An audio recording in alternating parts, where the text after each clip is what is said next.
ጭስ ይታየኛል። ሁካክታ የሆነ ጭብጨባ የሆነ ጭፈራ የሆነ ደስታ የሚመስል ነገር ይሄ ጊዜያዊ ደስታ ዳንስ እሱ በዛ ሁኔታ ላይ ባለ ሰዓት ብዙ ገንዘብ እያወጣን ነበረ። በጣም ብዙ ነገር ነው ያጠፋነው። በጣም ብዙ ነገር ነው ያደረኩት። እንዴ በስማም እንደዚህ የሚወራ ሁሉ አይደለም እኮ ማለት ግቢ ነውና የግቢውን ስም ስለ ያው ትዳር ላይ ስገባ የ80 ሚስት እኩል ነው የምትካፈለው ይታወቃል። ግን ቤተሰብ ያዞረልኝ በኔ ስም ነው በገር ከሱ ጋር ተምሳሌት ነበር። መጀመሪያ እንቅልፍ ክኒን ምናምን ነበር የምንሰጠው ነው። ከዛ ብቻ አላውቅም እንደዛ ነበር እያደረኩት የነበረው። እንደዚህ ይሄን ያህል ደረጃ ይደርሳል ብዬ በጭራሽ አላሰብኩኝም ነበር። ጭቅጭቅ ነው እኔ ስራው ላለው ስራ ስገባ እሷ ኦልሞስት ስራ ትቼ ቤት እንዱል አይነት ነገር ነው የምታስበው የምፈልገው። ያው ትውቃችን በስራ ቦታ ይተዋወቅ ነው። ግን ደግሞ እኔ እሱ ባለቤት እንዳለው አውቃለሁኝ ማለት ብቻ አላውቅም። ሁሉን ነገር ነው የተበላሸው። 2 ሰዓት ላይ ስመጣ ሶፋ ላይ ቁጭ ብሎ ምናምን የሆነ ድንግጥ ብዬ ምናምን ማየት ሁኔታ ውስጥ ገባውና ምንድነው ምናምን ስላት አይ አክስቴ ልጅ ነው ሊጠይቀኝ መጥቶ ነው እንዴ ዘመድ የለኝም ብለሽ ምናምን ስላት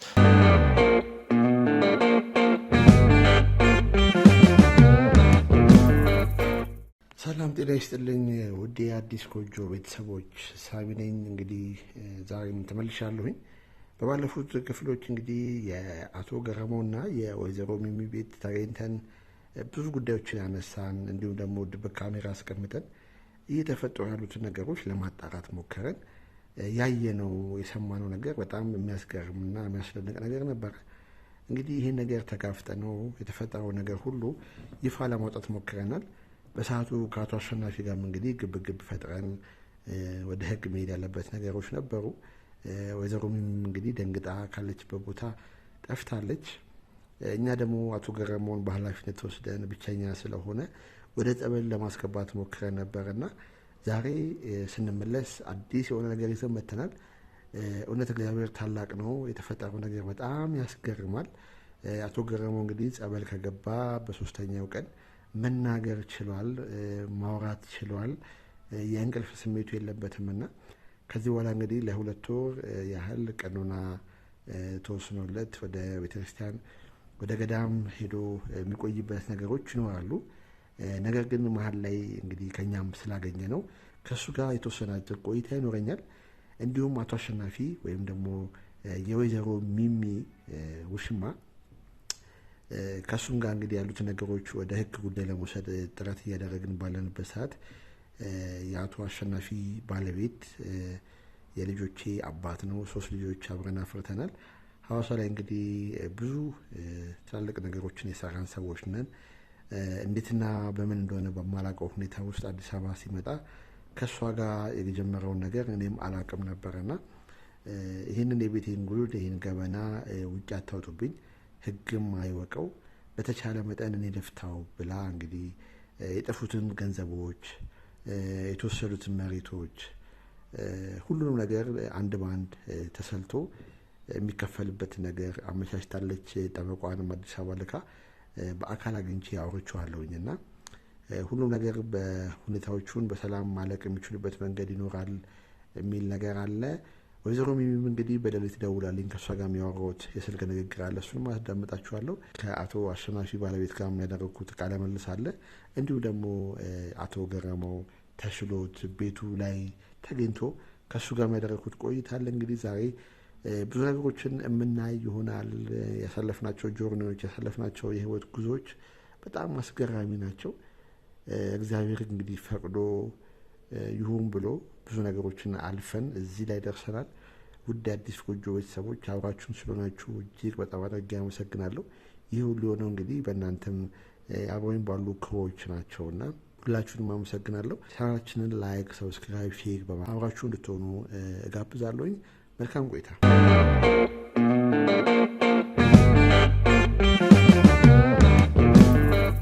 ወይዘሮ ሚሚ ባደረገችው ነገር ተጸጽታ በምሽት ላይ ደውላልኝ ያወራች ነገር አለ። ከሱ ጋርም የነበረኝ ነገር ወደ እናንተ አቀርባለሁ። አቶ አሸናፊ ማለትም የወይዘሮ ሚሚ ውሽማ የነበረው ግለሰብም የሱ ሚስት ደውላልኝ ነበረ። ከሷ ጋር የነበረኝ ቆይታ አለና እንግዲህ በተቻለ መጠን አቶ ገረመው ሰላም የሚሆንበት ለሱ ህግም ፍትህም ርትህም ለሱ የሚሆንበትን ሁኔታዎች ሁሉ እያመቻቸን እንገኛለን። አሎ ደህና ዋልክ? ይቅርታ ከመሸ ደወልኩኝ። ችግር የለም። እንዴት ነሽ ሚሚ? ሰላም ነው? ደህና ነኝ። እንዴት ነህ? ሰላም ነው? እግዚአብሔር ይመስገን። በጣም መሽቷል። ሌሊት ነው የደወልሽልኝ። በሰላም ነው? አዎ በጣም ይቅርታ፣ ውስጥ አንድ ጉዳይ ስላጨናነቀኝ ነው። ይቅርታ ከመሸ የደወልኩት አውቃለሁ። ችግር የለውም። ማውራት እንችላለን። መቀጠል ትችያለሽ። እየሰማሁሽ ነው። እሺ፣ ያው ስለ ባለቤቴ ነው የማወራህና በእናትህ ምንም ውስጤ ሰላም እየሰጠኝ አይደለም። ያን ሁሉ ነገር ያደረግኩት እኮ አሼን ስለወደድኩት ብቻ ነው። ማለቴ የውሽማሽ ነው አሸናፊ አይደለ? ከሱ ፍቅር ይዞሻል?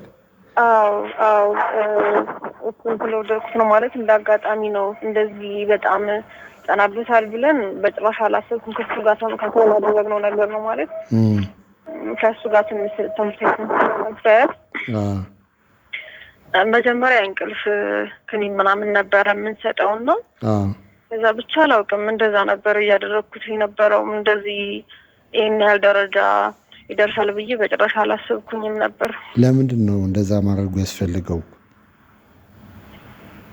ያው ማለት ይሄኛውን ማሽን ወድው ስለነበረ በቃ አጋጣሚ ከሱ ጋር እንትን ለማለት ማለት መውደዱን ወደጁ ችግር የለውም። መውደዱን እኮ ገብቶኛል። እንግዲህ አግብተሽ ሌላ ሰው ማፍቀሩም ትክክል ባይሆንም እሺ ይሁን ብለን ብንቀበልም ባለቤትሽን ግን እንደዚህ አይነት ነገር ማድረጉ ምን አስፈለገ? በውጪም እኮ የእናንተ ግንኙነት መድረስ ይችላል አይደለ?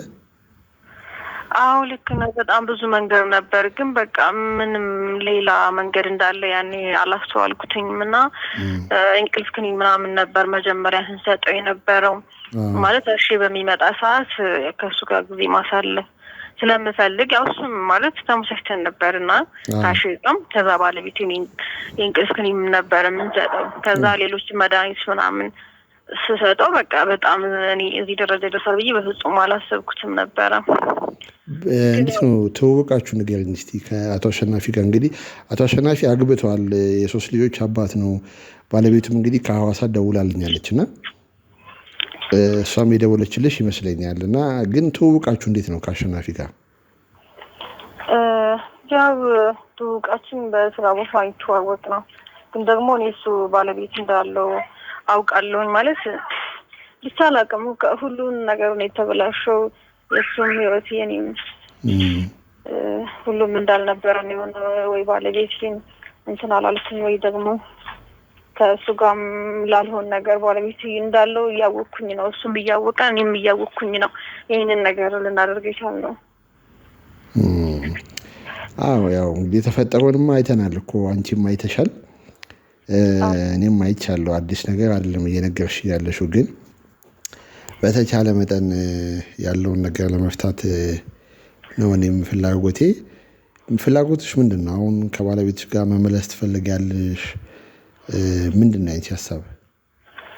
እኔ ባለቤቴ እኮ ምንም አላደረገኝም። እኔ ነኝ የጎዳሁት አይደለ? እኔ ነኝ የበደልኩት። እኔ ከባለቤቴ ጋር መሆን እችላለሁ፣ ግን እሱ ያን ሁሉ ነገር አድርጌው እንዴት ከኔ ጋር ለመሆን ይፈልጋል? እኔ ሳፍረትስ ያን ሁሉ ነገር አድርጌው ፊቱን ማየት ራሱ እችላለሁ? ይሄ እኔ እንዳደረግኩት ካወቀ በኋላ አስበዋል? እንዴት ነው አይኑንስ ማየት የምችለው? እንዴት ልቀጥል እችላለሁ? እሱ ምንም ጥያቄ የለውም። በሱም በኩል ያለው ስሜት እንደዛ ነው። ግን ምንድነው ያው ፍቅር ይቅር ባይ ነው። አብራችሁ መቀጠል ባትችሉም ግን ያጠፋችሁን ጥፋት በይቅርታ ማለፍ ያስፈልጋል እያለኝም ነበር እና ምናልባት ነገሮችን አመቻችተን ተገናኝታችሁ ይቅር የምትባባሉበት ነገር ይፈጠራል። ግን ብዙ ነገሮች ጠፍተዋል፣ ብዙ ነገሮች ወድመዋል። በእሱ አካውንት የነበረ ወደ 2 ሚሊዮን ብር እንግዲህ አውጥታችሁ ተጠቅማችኋል። እንግዲህ ምን እንዳደረግሽ አላውቅም። ያው እሱ በዛ ሁኔታ ላይ ባለ ሰዓት ብዙ ገንዘብ እያወጣን ነበረ። በጣም ብዙ ነገር ነው ያጠፋ ነው። በጣም ብዙ ነገር ነው ያደረግኩት። እንዴ ስማም እንደዚህ የሚወራ ሁሉ አይደለም እኮ ማለት አላውቅም። ያን በሰዓቱ ምናልባት ወደ ኋላ ላታስብ ትችላለህ፣ ስሜትን ተከትለ ሊሆን ይችላል። እና አሁን ላይ በጣም ነው እኔ ራሱ በጣም ማለት እንዴት እንደዚህ ላደርግ ቻልኩ ብዬ በጣም ነው የሚሰጠው። ግን ይሄ የምታጭሽውን ነገር ግን ከየት ነው ያገኘሽው? ምክንያቱም አንደኛ ገንዘቡን ጨርሻለሁ አውጥቼ በጣም ብዙ ነገር ነው ያደረኩበት። ሁለተኛ እንደዚህ ሁሉ ነገር አድርገው ምናምን ብቻ እንጃ ስለጨነቀኝ እኮ ነው የደወልኩልህ። እኔ አሁን ትንሽ ያልገባኝ ነገር ምንድን ነው በዚህ ነገር እንግዲህ እኛ እንግዲህ ፈጣሪ ረድቶን ቦታው ላይ ተገኝተን ያለው ነገር ባናጋልጥ ኖሮ ምንድን ነበረ መጨረሻው የሚሆነው? አላውቅም እንግዲህ እግዚአብሔር ነው የሚያውቀው። ማለት ምናልባት እግዚአብሔርማ ምን ያርግ እንግዲህ አንቺ አይደለ ፈቅደሽ እያደረግሽ ያለሽው።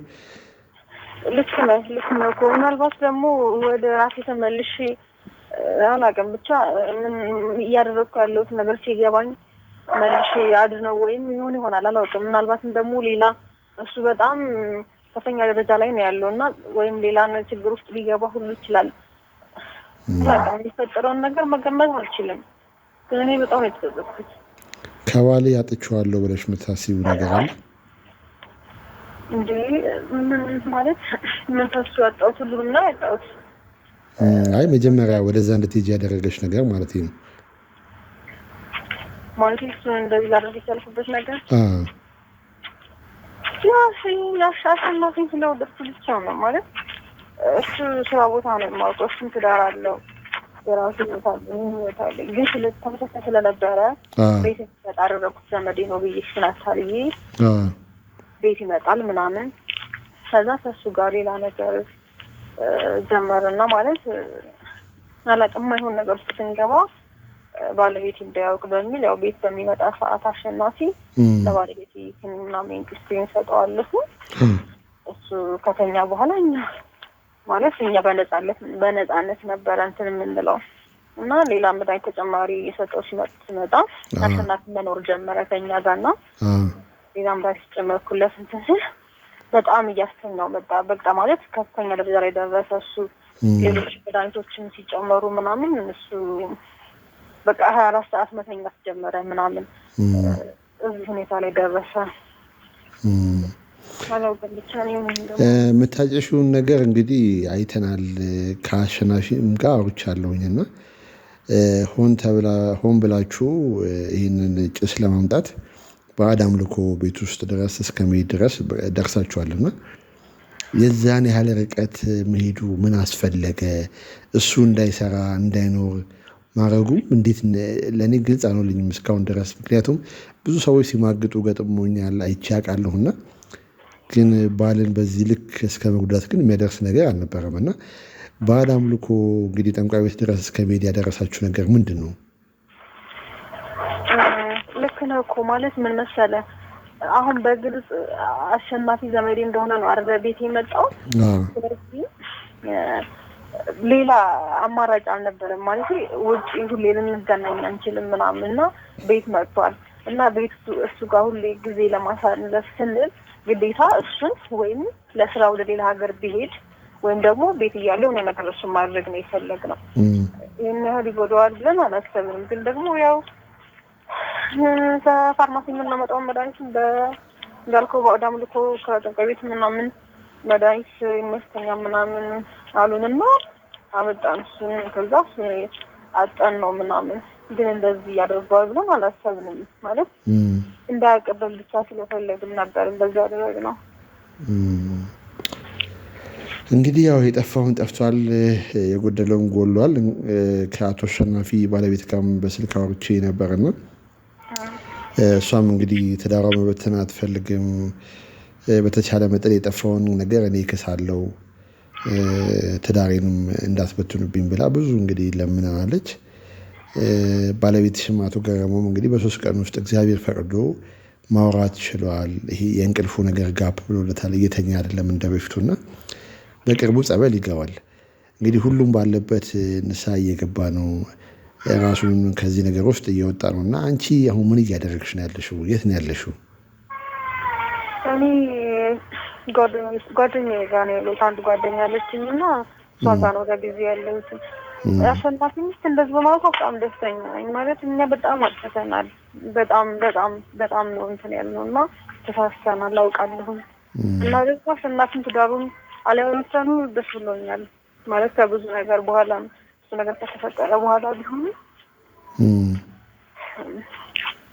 እሷም እንትን ማለቷ ማለት ትዳሯን አልፈልግም ባለ ማለቷ እፈልጋለሁ ማለቷ በጣም ደስ ብሎኛል። ማለት አውቃለሁ፣ ገብቶኛል፣ ጥፋቴ ገብቶኛል እና እኔም አላውቅም ባለቤቴን በምን አይኔ እንደማላውቅም እንጂ ድሮን አገኝቼ ይቅርታ ብጠይቀውና ይቅርታውን ባገኝ ደስ ይለኝ ነበር። እንግዲህ የአንቺ መልእክት ለማድረስ እሞክራለሁ። ለአቶ ገረመው ለቀድሞ ባለቤትሽ መናገር ማስተላለፍ የምትፈልጊው ነገር ካለ እስቲ ለእሱ ስለማሰማው ለእሱ እንደምትናገር ያደርገሽ እንግዲህ ሀሳብሽ መናገር ትችላለሽ። እችላለሁ። ባለቤቴን በጣም ነው የምወደው፣ በጣም ነው የማከብረው። የሆነ ሰዓት ላይ ሰይጣን ማሳስቶ ሊሆን ይችላል ማለት አላውቅም፣ ሳላስበው ብዙ ነገር አድርጌዋለሁ፣ በድዬዋለሁ። በጣም የምወደው ባሌ ነበር። ታታሪ ሰራተኛ ነው። ከስራ ውጭ ምንም አያውቅም።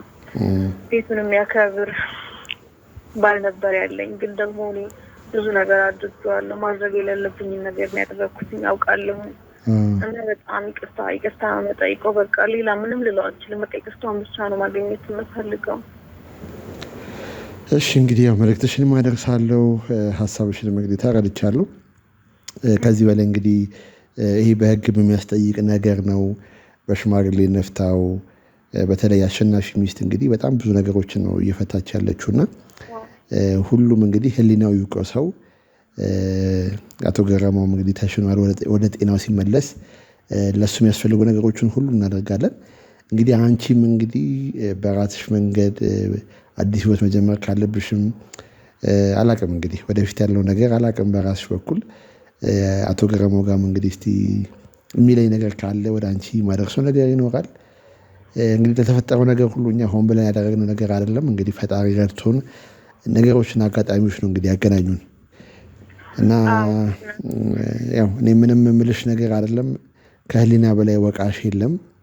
ህሊናሽ ወቅሶሻል ብዬ አስባለሁኝና እንግዲህ ባለሽበት እግዚአብሔር ይቅር ይበልሽ። ሌላ የምትነግሪኝ ከሌለ እንግዲህ መጨረስ እንችላለን።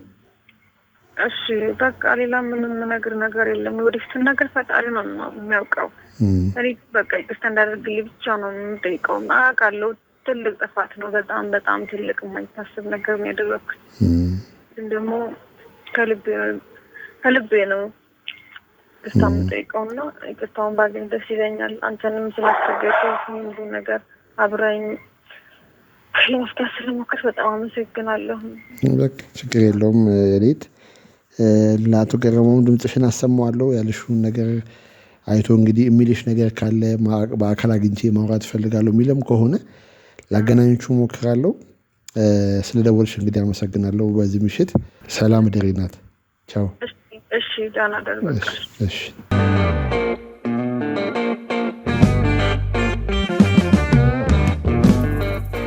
ሰላም ጤና ይስጥልኝ ውድ አዲስ ጎጆ ቤተሰቦች እንዴት አላችሁ? ሳሚ ነኝ። ዛሬ እንግዲህ በአዲስ ቪዲዮ መጥተናል። እንግዲህ አጠገቤ የምታዩት ግለሰብ አቶ ገረመው ይባላል። ዛሬ እንግዲህ በቪዲዮአችን ላይ የት የሚያደርገው ነገር ምንድነው? የአቶ ገረመውን ድምጽ ለመጀመሪያ ጊዜ ስሰማው በጣም ነው ደስ ያለኝ። ምክንያቱም ባሳለፍናቸው ጊዜያቶች ውስጥ ለ3 ቀን ለ4 ቀን ለ24 ሰዓት ለ48 ሰዓት ያለማቋረጥ ይተኛ ነበረ። ለዛም ደግሞ ምክንያቱ ምንድነው ብለን በተቻለ መጠን ስናጣራ ቆይተናል። ያንንም እንግዲህ ለማጋለጥ ሞክረናል ከባለቤቱ ሚሚና ከውሽማዋ አሸናፊ ወይም ደግሞ ዮሐንስ ብሎ ራሱ የሚጠራው ሰው ጋር የነበራቸውን ድብቅ ግንኙነት እንዲሁም ደግሞ ቤቱ ውስጥ የምታጨስበት ጭስ አለና እንዲሁም እዛ አባቶች ነግረውናል። የሚጨሰው ነገር ያለማቋረጥ የሚያስተኛ የሚያፈዝ የሚያደነዝዝ ነገር ነውና ያንን በመጠቀም ባለቤቷን በማደንዘዝ ከምትወደው ሰው ጋር እንግዲህ ለ3 ቤት ውስጥ እየኖሩ ብዙ ነገሮችን አየን። ያ ሁሉ ነገር አለፈ። ፈጣሪን ፈቀደና ዛሬ ጸበል በገባ በ3ኛ ቀኑ መናገር ጀመረ፣ ማውራት ጀመረ። እርግጥ ነው ሁሉ ነገር አልቆ ወደ እናንተ መቅረብ ብንችል የተሻለ ነበረ። ነገር ግን የተፈጠረው ደስታ አላስችል ስላለን እሱም መናገር የምፈልገው ነገር አለ ስላለን በ3ኛው ቀን እንግዲህ ከጸበል ወጥቷል። ከዚህ በኋላ ለ1 ወር ከ15 ቀን የት እንደሆነ አላወኩኝም፣ ግን ወደ ጸበል ይሄዳልና እዛም ከርሞች ሲመጣ ደግሞ በሙሉ ጤንነት እንደምናገኘው ተስፋ አድርጋለሁ። ዛሬ እንግዲህ መናገር ስለቻልክ የተፈጠረው ነገር መረዳት ስለቻልክ ወደ ራስህ ስለተመለስክ እጅግ በጣም ደስ ብሎኛል። በመጀመሪያ እንግዲህ እስቲ እንደ አዲስ እንተዋወቅ። እንግዲህ ባለፉት ሳምንታቶች እናንተ ቤት እየተመላለስኩኝ ነበረ። ሳሚ ነኝ እልሃለሁ። አንተ ግን ወዲያው ታይኝና ትተኛለህ እና የምታስታውሰው ነገር ነበር በሰዓቱ? እሺ አመሰግናለሁ። ከምንም በላይ መጀመሪያ እግዚአብሔር ክብሩን ይሰድ። ኦልሞስት እዚህ ለመቀመጤ ለመቆሜ ያበቃኝ እግዚአብሔር ነው። በመቀጠል ገረመው እባላለሁ። ኦልሞስት አንተ ታውቀኛለህ በደንብ። ላልከኝ ደግሞ ጥያቄ ዲቴል ማስታውሰው ነገር እውነት ለመናገር የለም። አሁንም የሆነ ነገራቶች የሆነ ቤቱን ሳየው ያልከኝ ነገር ሲመጣ ምናምን ነው እንጂ ትዝ እያለኝ ያለው ኦልሞስት እስካሁን እየተፈጠረብኝ ያለው ነገር ቤቴ ውስጥ እየተካሄደ ያለው ነገር እንቅልፍ የሁሉ ሰዓት የምተኛው ነገር ምንም አላቅም። አሁን ጥሩኝ ስልክም ይዘልኝ መጣ እጄ ላይ ገብቶ ስልኬ ኤስኤምኤሶችን ሳይ እንዴ ይሄን ያክል በድኑኝ ነበር ብዬ ነው በጣም ለራሴ ያዘንኩኝ ነበርኩት። ከስራ ቦታዎች ላይ ከክፍለ ሀገር ቤተሰቦች ላይ ምናምን የተለያዩ መልእክቶች ይገቡ ነበርና ኦልሞስት ለአንድ አመት ያክል በእንደዛ አይነት ዌይ ውስጥ የነበርኩ ልጅ ነኝ ነው። ያው እግዚአብሔር እንግዲህ ይሆናል ይቀጥላል ያለው ነፍስ ትቀጥላለችና አንድ አመት ሲኦል ውስጥ አንድ አመት ስቃይ ውስጥ ብሆንም አሁን ግን ያው በሱ ቸርነት እዚህ ቁሜ ነው ያለሁት። እግዚአብሔር ይመስገን ስለሆነ ነገር ሁሉ እግዚአብሔርን እጅግ አብዝተን እናመሰግናለን። ያለፉት ነገሮች ብናወራቸው ተወርቶ አያልቁም። ግን ባጭሩ እስቲ ካንተ ጋር ማውራት የምፈልጋቸው ነገሮች አሉ። አንድ አመት ያህል እንግዲህ ምን እንደተፈጠረ አታውቅም። አንድ አመት ያህል ምን እንደተፈጠረ አታውቅም። በስልክ በጣም ብዙ ብር ትራንዛክሽን ነበረ አካውንቱ ላይ እንግዲህ ምንም አይነት ገንዘብ የለም በአሁኑ ሰዓት። በየጊዜው ትራንስፈር የተደረገ የወጣው ምን የተደረገ እንደሆነ ስለማያውቅ ማለት ነውና አንተ ግን በሰዓቱ ስትተኛ አእምሮ ምን ነበር ያስብ የነበረው? አንዳንዴ ታወራ ነበረ ብለውኛልና አእምሮ ውስጥ ምን ነበረ?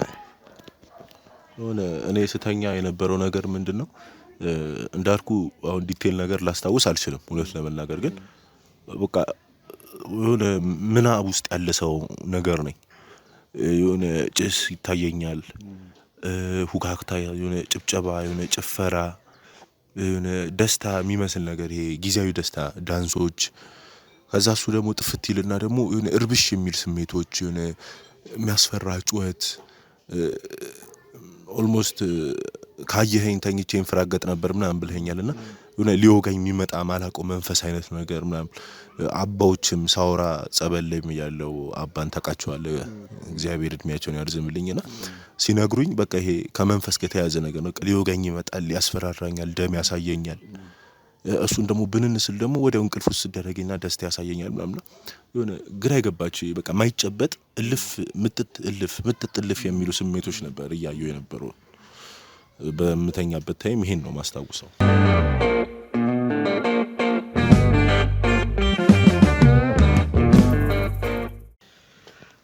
እጅግ በጣም ይገርማል።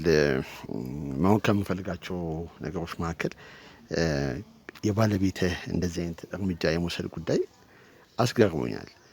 ሚስትህ ወይም የ80 ሚስትህ ይህን ነገር ልታረግ ያስችላታል ብለህ ያሰብከው ነገር ምንድን ነው? እንደዚህ እንድትሆንብህ ያደረገህ ነገር ምንድን ነው? እኔ እንጃ። እኔ ገረመው ማለት ኦልሞስት ይበልጥም አውቀኸኛል ብዬ አስባለሁ። ግን በፊት ክላስሜቶቼን ፋሚሊዎቼን ባክግራውንዴን ብታጠና ለቤቴ ለሚስቴ ታማኝ አይነት ሰው ነበርኩ እውነት ለመናገር። የሆነ ታይም ላይ አስታውሳለሁ ከአመት ምናምን በፊት ጭቅጭቆች ነበሩ። የጭቅጭቁ መንስኤ ግን ይሄ ግራ የገባው ጭቅጭቅ ነው። እኔ ስራው ላለው ስራ ስገባ እሷ ኦልሞስት ስራ ትቼ ቤት እንዱል አይነት ነገር ነው የምታስበው የምፈልገው። ካልተሰራ ደግሞ ምንም አይበላም። እሷ ኦልሞስት የኛ ግቢ ነው እንደሚታወቀውና በእኔ ቤተሰብ ውስጥ ያለ ግቢ ነውና የግቢውን ስም ስለ ያው ትዳር ላይ ስገባ የ80 ሚስት እኩል ነው የምትከፈል ይታወቃል። ግን ቤተሰብ ያዞረልኝ በእኔ ስም ነው፣ በገረመው ዳምጤ ስም ነው ያለው ይሄ ግቢና እሱም እንዲዞርላት ምናምን የተለያዩ ጭቅጭቆች ትፈጥርብኝ ነበረ። አካውንቴ ላይም እንዳልከው ወደ 1.2 ሚሊዮን ብር ነበረ። የሰውም በአቢሲኒያ ደግሞ የሰው ወደ 2 ሚሊዮን ነበር ስለ ስራ የምንቀሳቀስበት። እግዚአብሔር አልፈቀደውም እንግዲህ ሰርቼ ከፍላለሁ። ሁለቱም አቢሲኒያ ላይም ንግድ ባንክ ላይ ያለውም ብሬ ወድሟል። የዚህም ግቢ ስም የካርታ ነገር በራሷ ማን እንደፈረመ እንዴት እንደዞረ ማን እንደመሰከረ ባላቅም ዙሯል። የተለያዩ እነዚህ ነገራቶች ለማስጨረስ ይሆናል ብዬ ነው ያሰብኩት እኔ እንደዚህ ልታደርገኝ የፈለገችው። ግን እኔ እንጃ እኔ ባለቤቴ ብለህ አምነው የገባኸው ሰው ተማክረ ብር ሴፍ እየተዳረግ መኖር እየቻልክ በዚህ ልክ እኔ እንጃ ብቻ እኔ እንጃ። እጅግ ነው የሚደንቀው። እንደ አዲስ ጎጆ እንግዲህ አንተ ላይ የደረሰውን ግፍ እያንዳንዱ ነገር አይተናል። ለዛም ደግሞ እኛ የተቻለንን ያህል ጥረት አድርገን ላንተ የሚሆን ሰርፕራይዝም አለን። ምክንያቱም አሸናፊ ከሚባለው ግለሰብ ጋር ይህን ነገር አንተ ያጣኸውን ነገር ለምሳሌ ቤቱንም ገንዘብህንም የምናስመልስበት መንገድ እየሞከርን ነበርና ሁሉ ነገር አንተ ለማስመለስ ፕሮሰስ ላይ ነን። ያለቀ ነገር ነው። እነሱም በህግ የሚጠየቁበት ነገር ላይ ነው ያለውና አንተ አጣው ነጣው ብለህ የምትጨነቅበት ጊዜ አይደለም። ምክንያቱም ይሄን የመሰለ የተንጣለለ ግቢ አለ። ያጣውን ነገር ደግሞ እኛ አስመልሰን እንላለንና ያ የሚያሳስብ ነገር አይደለም። ምናልባት ይሄ ውሽማ የተባለውን ግለሰብ ታውቀዋለህ? እውነት ለመናገር አላውቀውም። ኦልሞስት እንዲህ ከመሆኔ በፊት የሆነ ታይም ላይ እኔ ሚሚዬን ሳገኛት አዲስ አበባ ነው ማውቃት እውነት ለመናገር እና ቤተሰብ እንደሌላት ጓደኛ እንደሌላት አጋር እንደሌላት ነው ማውቀው። የሚጠይቃት የሚያቀርባት የሚወዳት ሰው እንደሌላት እና የታወቅንበትም ወይ እንደዚህ ስለነበረ እሷን ለማቅረብ እሷን ለመውደድ እሷን ለማፍቀር ነው የመረጥኩትና ትዳር ለመሰረት የሆንኩትና የሆነ ታይም ላይ ግን ያክስቴ ልጅ ነው ምናምን ብላ አሁን የምትለው ግለሰብ ካልተሳሳትኩ እሱ ይመስለኛል። በደንብ አላስታውሰው ምን የሆነ ቀን ቤት ማታ 2 ሰዓት ላይ ስመጣ ሶፋ ላይ ቁጭ ብሎ ምናምን የሆነ ድንግጥ ብዬ ምናምን ማየት ሁኔታ ውስጥ ገባውና ምንድነው ምናምን ስላት አይ አክስቴ ልጅ ነው ሊጠይቀኝ መጥቶ ነው እንዴ ዘመድ የለኝም ብለሽ ምናምን ስላት አሁን ይሄ በሱ ፊት የሚወራ ነው ምናምን ብለን አልፈነዋልና የዛን ቀን ያየሁት በህይወቴ ከዛ በኋላ አላስታውስም አላውቀውም።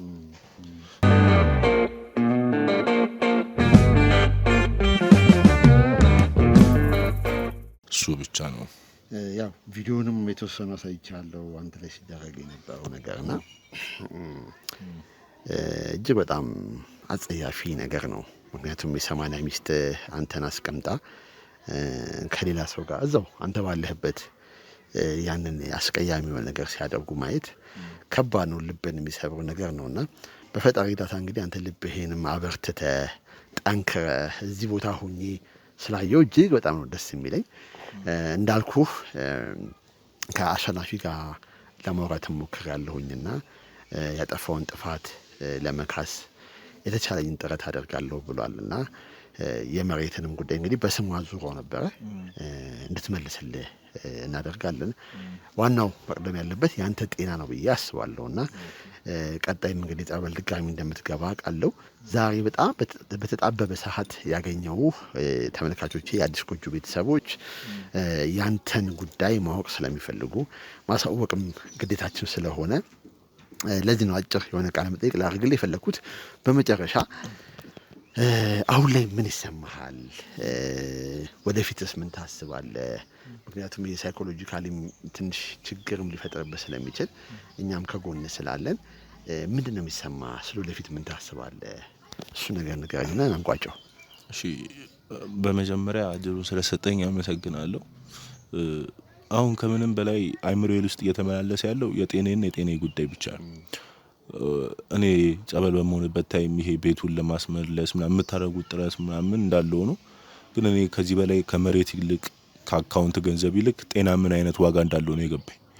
በፊት ስራ ያለው ቤተክርስቲያን አልሄድም እንዲ ጸበሎች እንትን አይደለም ስለ በሃይማኖት ጠንካራ ማለባር ሰው ነበርኩና ምንም ቢኖር ጤና ሲኖር አቅም ሲኖር ነው ልበላ የምችለውና ከምንም በላይ ጤና ይቀድማል። እና አሁን ላይ ያሰብኩኝ ቢሆንልኝም ብዬ ፈጣሪን በደንብ በምስክርነት እዛው አውደ ምሕረት ሊቆም ልመሰክር የምችለው ኦልሞስት አሁን አባ አንድ ወር ሱቤ ሰጥተውኛል። እዛው ጸበል ቦታ አንድ ወር ሱቤ ልገባ ነው።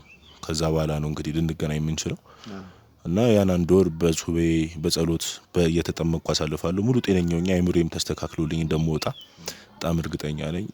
አሁን እድሜም እየሄደ ነው። እውነት ለመናገር ልጅ መውለድ ነበረብኝ። አግብቼ ትዳር መስርቻለሁ።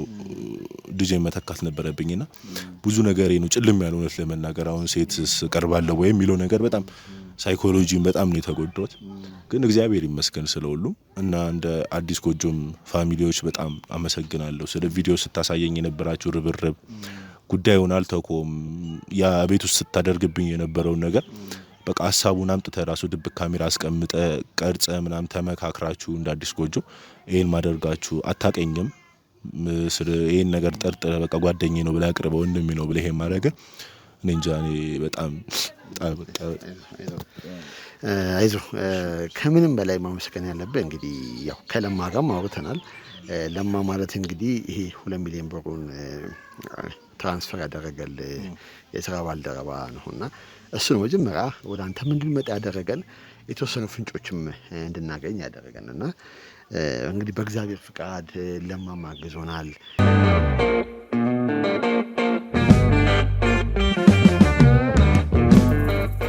የአዲስ ጎጆም ዩቲዩብ ቻናል ቤተሰቦች እንዲሁም ደግሞ ክሩዎች እጅግ በጣም ቆንጆ የሆነ ትብብር አድርገናል በዚህ ቪዲዮ እውነት ለመናገር ማለት ነውና እዚህ ስለደረስክ በጣም ደስ ብሎናል። ስለተፈጠረው ነገር ሁሉ እግዚአብሔር ይመስገን ነው የምለው። ውድ አዲስ ጎጆ ቤተሰቦች እንግዲህ በሚቀጥለው እንግዲህ እግዚአብሔር ፈቅዶ ሱባኤን ጨርሰ በድጋሚ በደስታ እግዚአብሔርን የምናመሰግንበት ላንተም በወደፊት ህይወትህ መልካም የሆኑ ነገሮችን የምታፈራበት ዘመን እንደሚሆን ተስፋ አደርጋለሁ። በመጨረሻም እንግዲህ ቤተሰቦቼ እስከዛሬ ድረስ ስለነበራችሁ አብራችሁን ስለቆያችሁ እጅግ በጣም አድርገን እናመሰግናለን። ቀረ የምትለው መናገር የምፈልገው ሐሳብ ካለ እሱ ንገረኝና እንቋጭ። እሺ አመሰግናለሁ።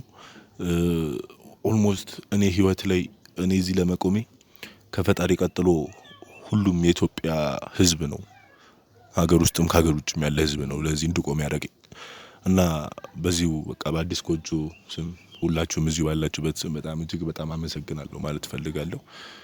እውነት በሙሉ ጤንነት ተመልሼ ራሴን ችዬ ወደ ስሬ ተመልሼ እናንተን የኢትዮጵያን ህዝብ ለማገልገል በመድረኩም ፊት ቆሜ ለፈጣሪ ለመመስከር ህይወቴን ለማስተካከል ከዚህ በኋላ የተሳካ አይነት ህይወት ለመኖር ለራሴም ለእናንተም ቃል መግባት ፈልጋለሁ። ይሄ ነገር ደረሰብኝ ይሄ ነገር ሀፕን አደረገብኝ ብዬ ራሴን ልጎዳ ወይ ራሴን ወደ ኋላ ላስቀር አልፈልግም። ትምህርት ነው የሆነኝና አንተንም እኔ እንጃ እኔ ስላንተ ሳውራ በጣም ቃል የለኝም።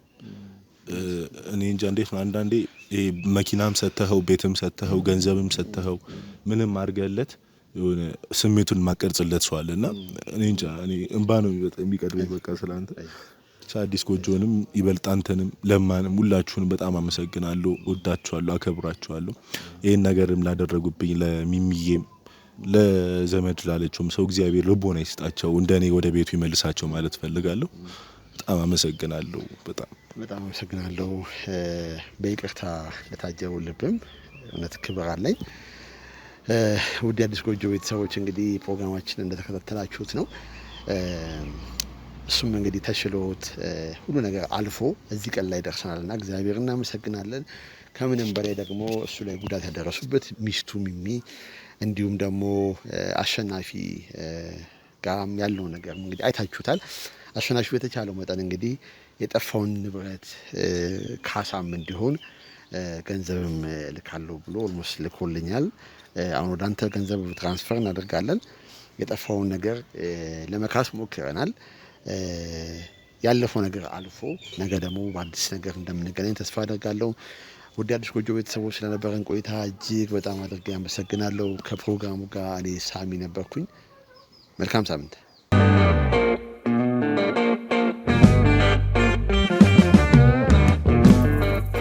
እንግዲህ ውድ አዲስ ጎጆ ቤተሰቦች እንደተመለከታችሁት ነው በጣም ብዙ ነገሮች ተፈጠሩ መሀል ላይ። ሁሉም እንግዲህ ህሊና ወቅሶት የጠፋው ጠፍቶ የተገኙ ነገሮችም አሉ። ከዚህ በኋላ ደግሞ አቶ ገረመው ሙሉ በሙሉ ተለውጦ ተሽሎ ወደ ስራ ተመልሶ አዲስ ህይወት ጀምሮ በአካል አግኝተን ድጋሚ የምናቀርብ ይሆናል። አቶ አሸናፊም እንዲሁም ባለቤቱ ወይም ደግሞ ወይዘሮ ሚሚም ጨምሮ ያሉት ነገሮች ሁሉ ሰምተን አይተናል። ወደ እናንተ ለማድረስ ሞክረናል። እንግዲህ አዲስ ጎጆ ቤተሰቦች የአቶ ገረመውና ወይዘሮ ሚሚ ታሪክ እዚህ ላይ እንግዲህ አብቅቷል ማለት እንችላለን። አዲስ ነገር ካለ በህይወታቸው ውስጥ የገጠማቸው ነገር ካለ የሚያካፍሉ ነገር ካለ ወደ እናንተ ይዘን እንመጣለን ማለት። ፕሮግራማችንን ስለተከታተላችሁ ከልብ አመሰግናለሁ። ከፕሮግራሙ ጋር እኔ ሳሚ ነበርኩኝ። መልካም ቆይታ።